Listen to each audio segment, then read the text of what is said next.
My name is Margot Gambling, née Allen, born in 1938 in Rockhampton, Queensland. My parents had 2 children, but I was the only one who survived, despite being very ill for almost 12 months with a condition known as pink disease, an illness caused by mercury in the teething powders in those earlier years. Symptoms were a red rash covering the entire body, loss of hair and nails, photophobia, and general irritability and sleeplessness. A mother's loving and tireless care helped me through. My father died aged 28 years from leukaemia, then a fairly unknown medical problem in those days. I was only 3 years, and in those years there were no handouts from the government, which meant my widowed mother needed to find work to support the 2 of us. She was an excellent cook, so had no problems finding a job, firstly in the local hospital and then in a Travellers Inn hotel in the country town of Wandai near Kingaroy in Queensland. Fortunately, my mother's parents lived there. Due to the very early and very late hours, Mum was obliged to live in. This meant my grandparents were my full-time carers, and I enjoyed a very happy childhood with them and their 2 youngest sons, who were just 17 and 10 years older than me. Christian values and music were an important part of this family's lifestyle, and from my viewpoint, it was always a happy and musical home. And memories of my grandmother, also a great cook, feeding some of the homeless people who appeared outside their home from time to time, and my grandfather, a carpenter, helping people with house repairs at a very low cost or sometimes no cost.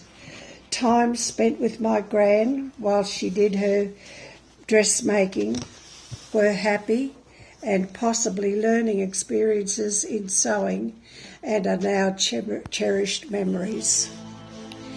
At the age of 7, my mum decided to move to Brisbane to sublet 2 rooms in her sister's home at Albion, with the idea she would be able to work normal hours as a domestic, cleaning houses within the wealthier area around Ascot.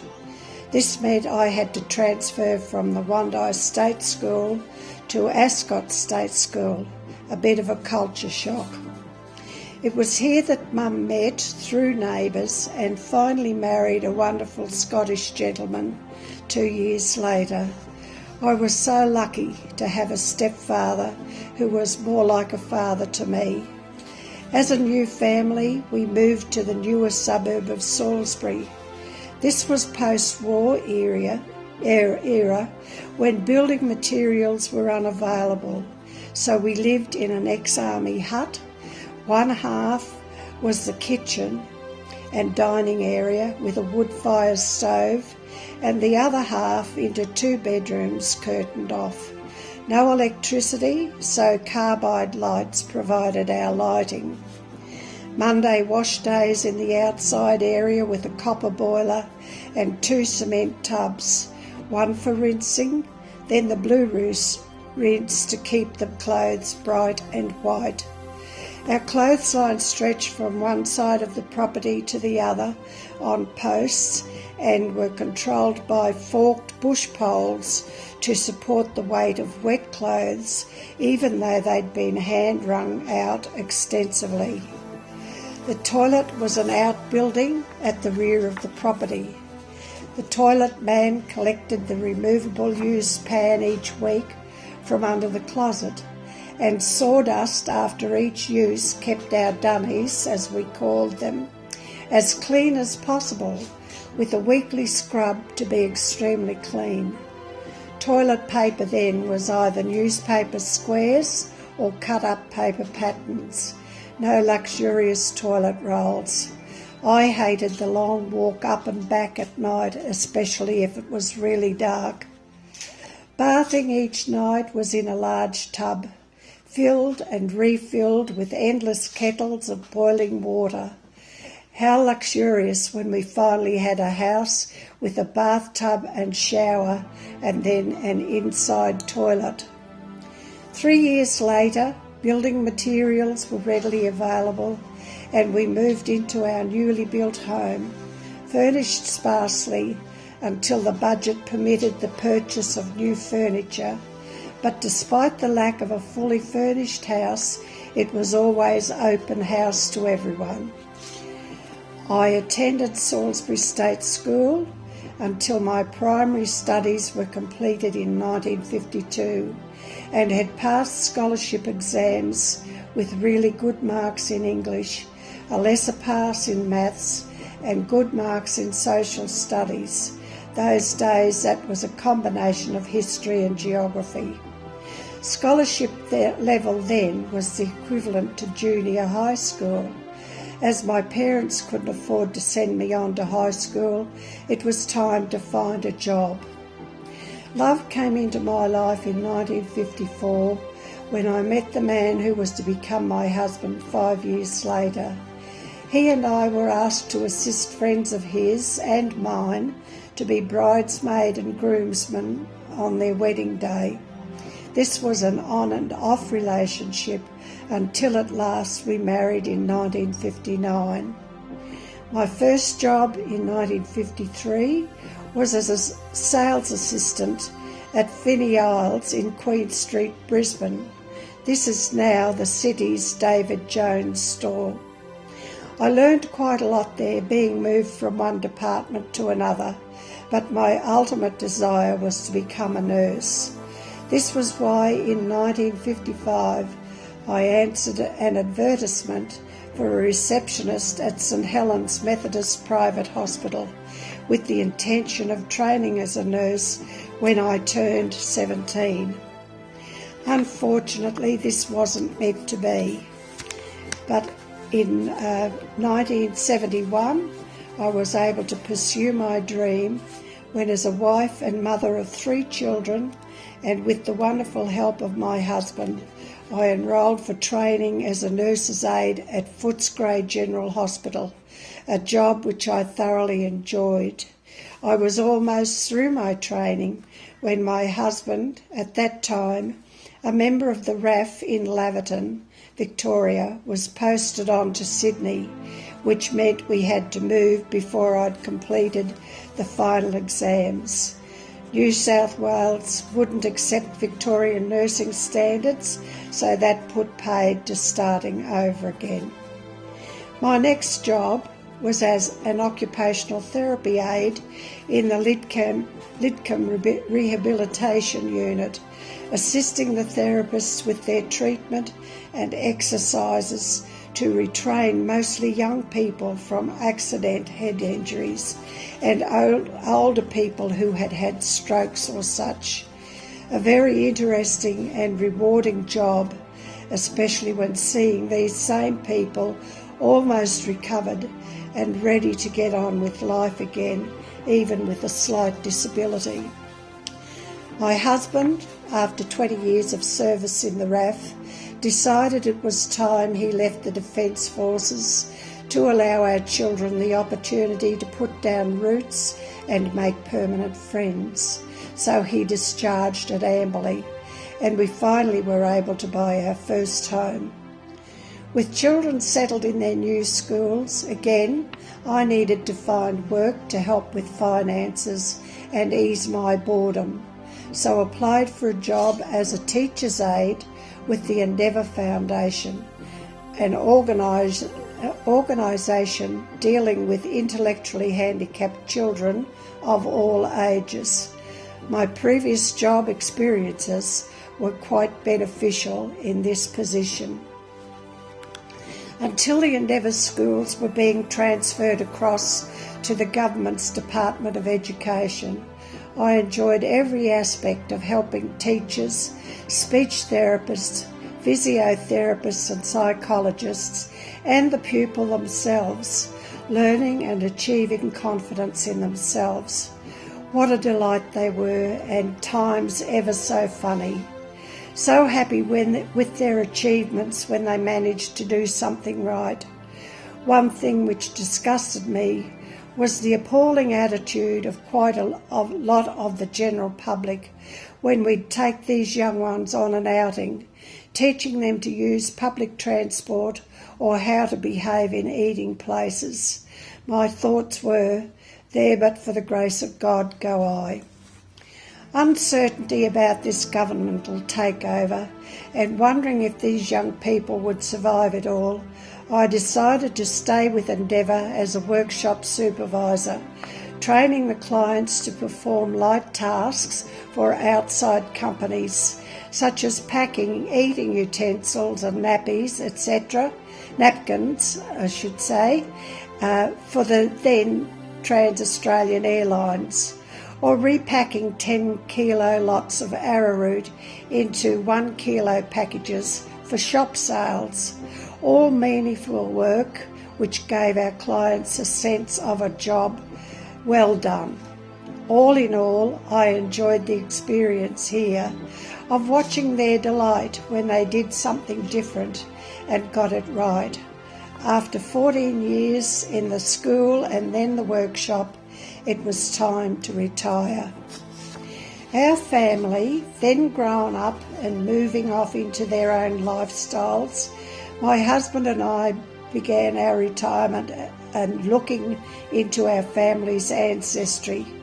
This kept us going for nearly 10 years, discovering ancestors from other countries, enduring hard times in their journeys from overseas to plant new trees in this new company.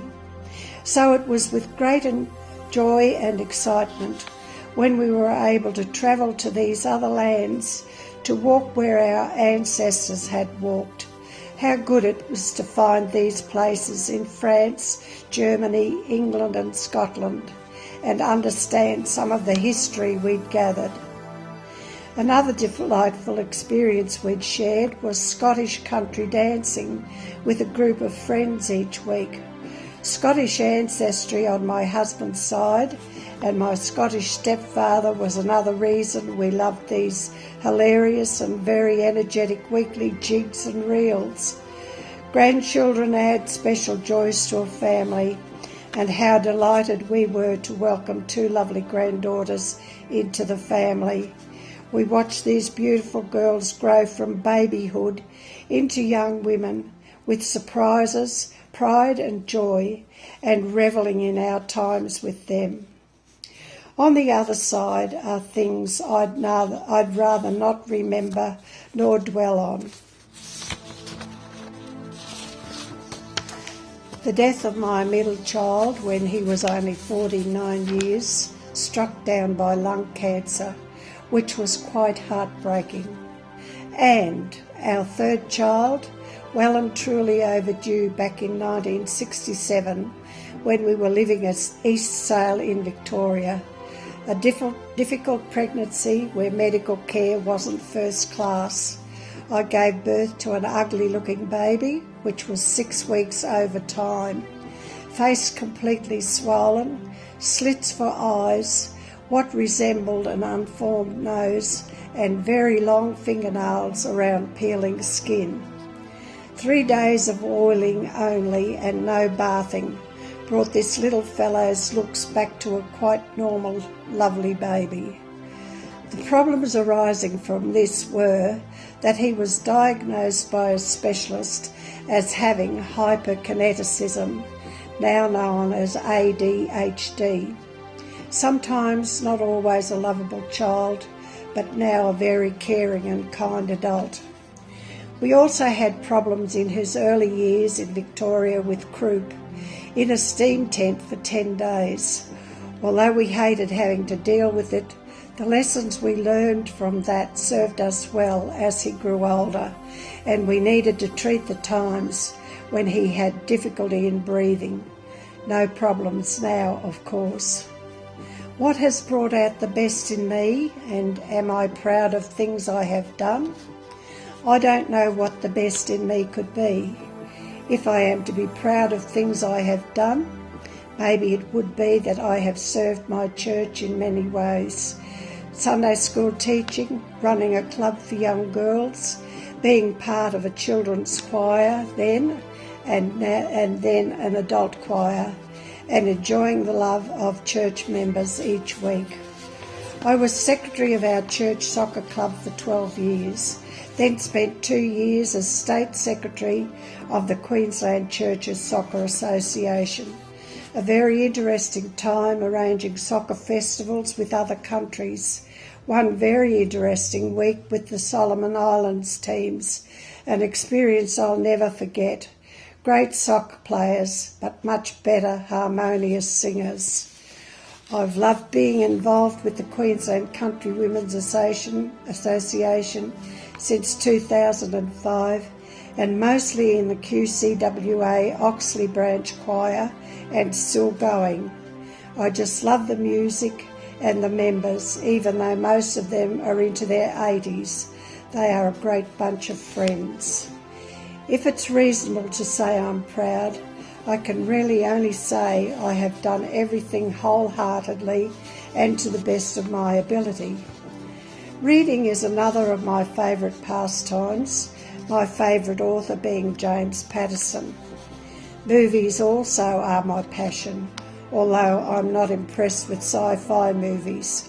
I love all movie musicals, and I'm always happy to watch a Tom Hanks movie, especially one of his first films titled Big. Cary Grant, Kirk Douglas and Tom Hanks are among my favourite actors, and I think I'd have to say Sound of Music as one of the best musicals I've enjoyed.